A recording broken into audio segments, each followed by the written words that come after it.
Hello students, स्वागत है आप सभी का अपने यूट्यूब चैनल जैकपुर पे। तो आज के इस वीडियोस में हम लोग डिस्कस कर रहे हैं क्लास 8 का साइंस डिस्कस कर रहे हैं, मॉडल सेट। ठीक है, और इसका ये जो है हम लोग सेट 7 करने वाले हैं, यानी इसके पहले भी सेट 6 5 4 3 2 1 यानी 1 से लेकर के 6 तक आपके चैनल पे अपलोड कर दिया गया है। यदि आप लोगों ने नहीं देखा है तो चैनल के प्लेलिस्ट पर जाकर आप उसे देख सकते हैं। यदि आप चैनल के प्लेलिस्ट पर नहीं जा पा रहे हैं तो वीडियो के डिस्क्रिप्शन में उसका लिंक दे दिया गया है प्लेलिस्ट का, वहाँ पे क्लिक करके आप डायरेक्ट प्लेलिस्ट पर जा सकते हैं, वहाँ पे अपना सारा वीडियो देख सकते हैं। यदि आप हमारे व्हाट्सएप ग्रुप या टेलीग्राम ग्रुप के साथ जुड़ना चाहते हैं तो डिस्क्रिप्शन में लिंक होगा, आप वहाँ क्लिक करके डायरेक्ट जुड़ सकते हैं। ठीक है, तो चलिए स्टार्ट करते हैं। यदि आप हमारे चैनल पर पहली बार आए तो चैनल को जरूर से जरूर सब्सक्राइब करके घंटी के बेल आइकन को प्रेस कर दीजिएगा ताकि आने वाले हर एक वीडियो का नोटिफिकेशन आपको मिल जाए। ठीक है, तो चलिए स्टार्ट करते हैं हम आज का ये क्लास। देखिए, सबसे पहला सवाल जो है आपका क्या पूछ रहा है कि कोशिका कितने प्रकार की होती है। तो कोशिका जो है वो कितने प्रकार की होगी, तो कोशिका जो है वो 2 प्रकार की होती है। पहला होता है आपका, देखिए, एक होता है ना जंतु कोशिका और एक होता है पादप कोशिका। तो कोशिका जो है कितने प्रकार की होगा, 2 प्रकार का। एक जंतु जिसमें जान होता है, जैसे कि मनुष्य हो गया, कुत्ता, बिल्ली, हाथी, बंदर। दूसरा हो जाता है पेड़ पौधा, यानी कि 2 तरह की कोशिकाएं पाई जाती है। अगला सवाल है हमारा, कौन सा धातु कमरे के ताप पर द्रव अवस्था में पाया जाता है, यानी कि वह धातु तो है। देखिए, धातु का क्या गुण आप लोगों ने देखा था, धातु का आप लोगों ने गुण देखा था कि धातु जो होती है वो ठोस अवस्था में होती है ना। लेकिन बोल रहा है कि ऐसा कौन सा धातु है जो कमरे के ताप पर द्रव अवस्था में पाया जाएगा। लोहा होगा, पारा होगा, तांबा होगा या फिर एल्युमिनियम होगा। तो इसका सही जवाब हो जाएगा आपका ऑप्शन नंबर 2, पारा। ठीक है, पारा जो होता है वो कमरे के ताप पर द्रव अवस्था में पाया जाता है। अगला सवाल है हमारा, मलेरिया परजीवी वाहक है, यानी मलेरिया को जो कौन बढ़ावा देता है इसके बारे में आपको बताना है। मादा एनोफिलीज मच्छर, कॉकरोच, घरेलू मक्खी या फिर तितली। तो मलेरिया परजीवी का जो वाहक होता है वो मादा एनोफिलीज मच्छर होती है। ऑप्शन नंबर ए इसका बिल्कुल सही जवाब होगा। याद रखिएगा, एग्जाम के लिए काफ़ी इंपॉर्टेंट है।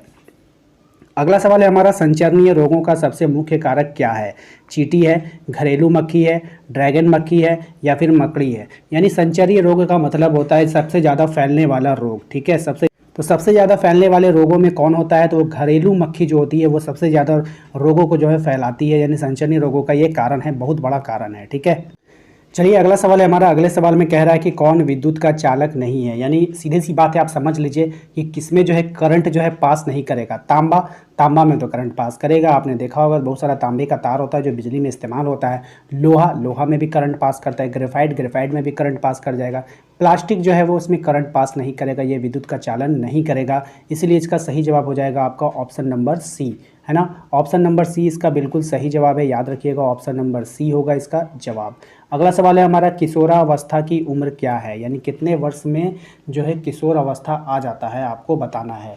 ठीक है, तो किशोरावस्था की जो सही उम्र आपको बताना है कि 0 से 6 साल का होगा या 6 से 10 साल का या 11 से 19 साल या इनमें से कोई नहीं है। तो इसका सही जवाब जो हो जाएगा आपका हो जाएगा 11 से 19 वर्ष की आयु को हम लोग किशोरावस्था कहते हैं। अगला इम्पोर्टेंट सवाल है हमारा कि बल का अंतर्राष्ट्रीय एसआई मात्रक क्या है। न्यूटन है, मीटर है या फिर न्यूटन मीटर है या इनमें से कोई नहीं है। तो बल का जो अंतर्राष्ट्रीय एसआई मात्रक क्या होता है, तो बल का अंतर्राष्ट्रीय एसआई मात्रक होता है Newton. Option number 1, option number 1 इसका बिल्कुल सही जवाब होगा।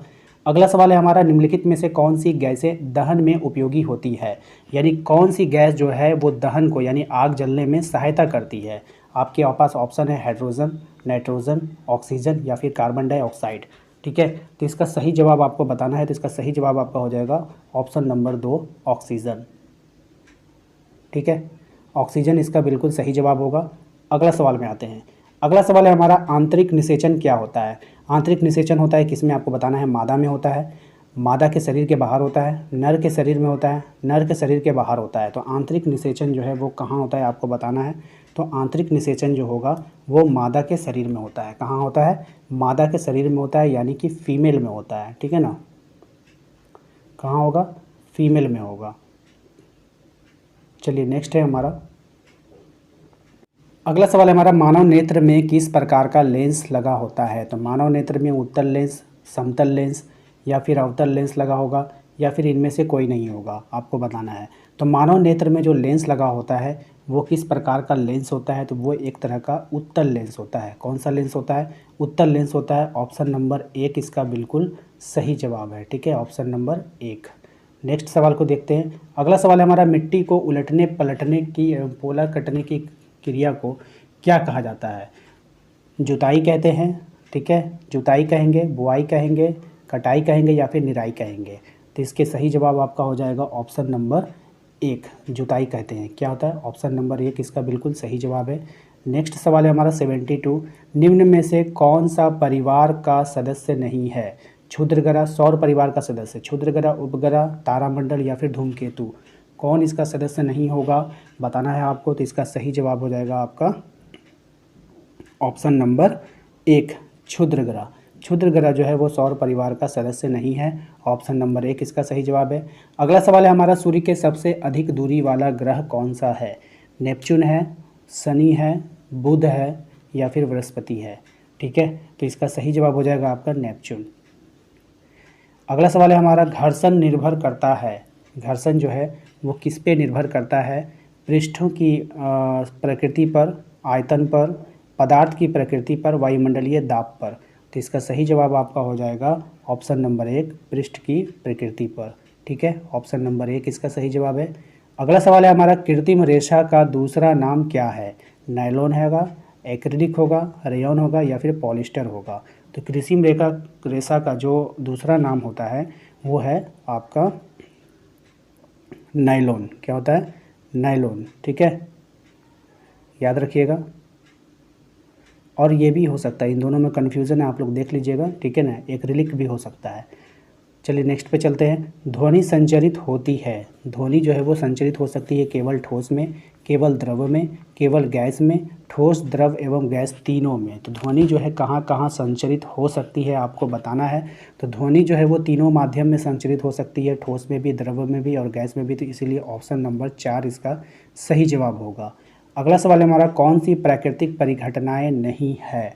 भूकंप, तड़ित, चक्रवात या भूसंपर्करण।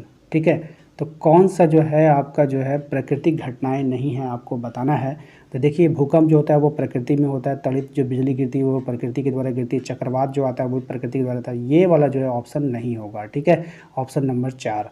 निम्नलिखित में से कौन सा पौधा घर गैस नहीं है, यानी कि ग्रीन हाउस गैस कहना है, नहीं होगा, आपको पहचानना है। तो कार्बन डाइऑक्साइड हो गया, सल्फर डाइऑक्साइड हो गया, मीथेन हो गया, ये तीनों जो है ग्रीन हाउस गैस है। नाइट्रोजन नहीं है। ठीक है, नाइट्रोजन बिल्कुल भी नहीं है, इसलिए ऑप्शन नंबर 4 इसका आंसर हो जाएगा। नेक्स्ट है हमारा, वनोन्मूलन का क्या कारण है? तो वनोन्मूलन का कारण भवन का निर्माण, सड़क का निर्माण, कागज का उद्योग या इनमें से सभी। तो इसका सही जवाब हो जाएगा आपका ऑप्शन नंबर 4, इनमें से सभी। ठीक है, अगला सवाल है हमारा, ठीक है, अगला सवाल है हमारा, कौन सा जीवाश्म ईंधन नहीं है? कौन जीवाश्म ईंधन नहीं है आपको बताना है। कोयला, प्राकृतिक गैस, लकड़ी या फिर पेट्रोलियम। कौन जीवाश्म ईंधन नहीं है? तो ये लकड़ी जो है आपका वो जीवाश्म ईंधन नहीं है। ऑप्शन नंबर 2 इसका बिल्कुल सही जवाब होगा। तो उम्मीद करते हैं कि आपको आज का ये क्लास बिल्कुल पसंद आया होगा। क्लास पसंद आया है तो जल्दी से एक लाइक कर दीजिएगा। आज के इस वीडियोस के लिए हमने 100 लाइक का टारगेट रखा है, तो प्लीज़ लाइक करके इस टारगेट को पूरा कर दीजिए। इसके बाद यदि आपने हमारे चैनल को अभी तक सब्सक्राइब नहीं किया है तो लाल रंग के सब्सक्राइब के बटन को दबाकर घंटी के बेल आइकन को दबा दीजिएगा और ऑल नोटिफिकेशन को ऑन ज़रूर कर दीजिए। इससे होगा ये कि जब भी मैं आप लोगों के लिए कोई वीडियोज़ बनाऊँगा तो उसका नोटिफिकेशन आपके मोबाइल पर चला जाता है। ठीक है, और नोटिफिकेशन जाने से ये पता चल जाता है कि आपके लिए कोई वीडियोस तैयार किया गया है। एक बार फिर से मैं आप लोगों को बताता चलूं कि यदि आप हमारे व्हाट्सएप ग्रुप के साथ जुड़ना चाहते हैं तो उसका लिंक आपको वीडियो के डिस्क्रिप्शन में डाल दिया गया है, वहां जाकर देख लीजिए।